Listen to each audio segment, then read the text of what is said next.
Hello mga best friend ko! Welcome again sa ating YouTube channel, devezPrens. And sa nakikita ninyo mga best friend, another recipe for today. So, ayan mga best friend. So, nakikita ninyo meron tayong rice. So, it means, ang lulutuin po natin ngayon ay ang sinigang na kanin. So, ganito pala ang dapat, or ganito pala ang way na tamang pagluluto ng fried rice sa Chinese style. So, lulutuin natin yan mga best friend, and samahan ninyo ako. This is Devez, your cooking buddy!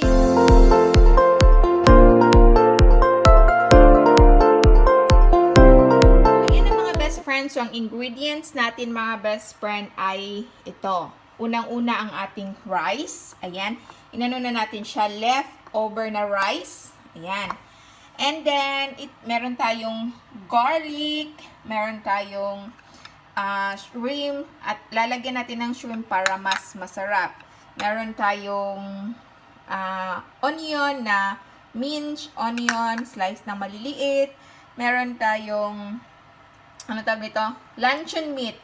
Pero, nasa sa inyo mga best friend kung ano ang gagamitin niyo. Luncheon meat, hotdog, or any mga processed food. Basta ang ginamit ko ay spam. Spam siya kasi nga, hindi spam message siya, spam meat. Ayan, mga best friend. Para hindi ko yung luncheon meat. So, spam ang gagamitin natin. And meron tayong mixed vegetable, mga best friend. Carrots, sweet corn, and ano itong tawag nito? Green beans. Ayan mga best friend, kung wala kayong ganito sa bahay ninyo, kasi nabibili lang to sa market, pwede kayong fresh carrots or yung mais. Mga best friend, meron tayong egg yolk. Ayan, bakit natin hinihiwalay mga best friend? Malalaman natin yan maya-maya. And of course, ang ating egg white. So, malaman din natin yan, bakit po sila nagkahiwalay. Ganito po pala ang Chinese cuisine. So, mag-Chinese cuisine tayo ngayon mga best friend. And of course, meron tayong mantika, lalagyan natin ng olive oil, pepper powder, meron tayong garlic salt. So, ayan na mga best friend. And then, mag-start na tayo ng procedure at cooking. Enjoy! Best friend, ganito pala siya. Yung kaya hiniwalay natin yung egg. Kasi nga, yung egg pala mga best friend ay ilagay natin siya dito sa rice. Yung una. Ayan, ilagay natin siya. And then, i-mix natin mga best friend. Yan na mga best friend, i-mix natin siya hanggang mag-yellow lang yung lahat ng rice. Ayan na mga best friend, na-mix na natin, and then mag-start na tayo ng cooking. Meron tayong kawali dito, lalagyan lang natin siya ng oil. Mga best friend, iprito lang natin ang ating luncheon meat para mas masarap siya na luto. Mga best friend, lutuin lang natin ng mga ilang minutes.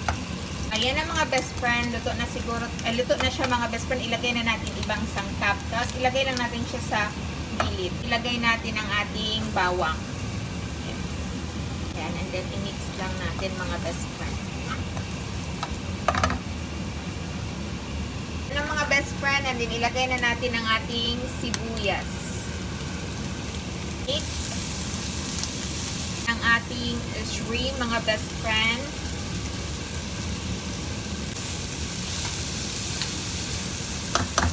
Natin ang ating mixed vegetable mga best friend. Ayan.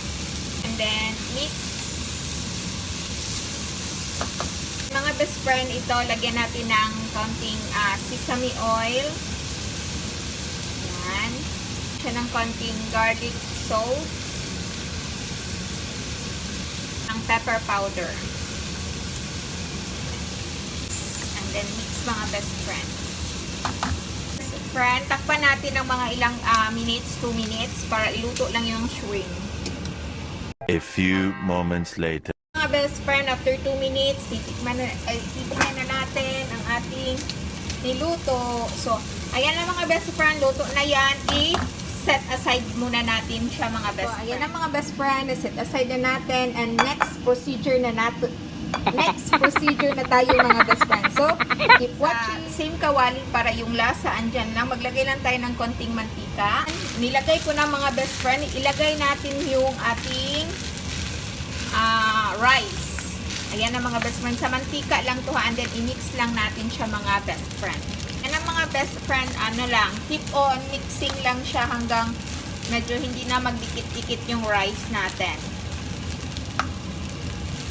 Best friend, ayan na siya mga best friend. Hindi na siya nagdikit-dikit. Luto na yung egg. And then next mga best friend is ilagay natin yung egg white sa ating chicken. Ay, sa ating fried rice. Ayan. Lagyan natin ng konting pepper. Kunti lang mga best friend para malasa din yung ano natin. Lagyan natin ng konting garlic salt. Kunti lang. Yan. And then mix. Hanggang maluto ulit. So, ayan na mga best friend. Medyo luto na siya. Hindi lang medium. Medyo luto na siya. And then mga best friend, ilagay na natin ang ating vegetables. Ayan ang mga best friend. Ayan. Ayan ang mga best friend. And then, i-mix na ulit natin. Mix lang.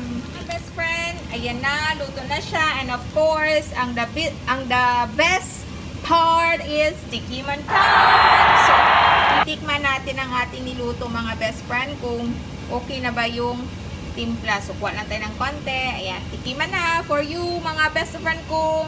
Ayan na mga best friend. Okay na. Perfect na ang lasa. So, ready ang table. Kay-serve na natin mga best friends. See you sa table.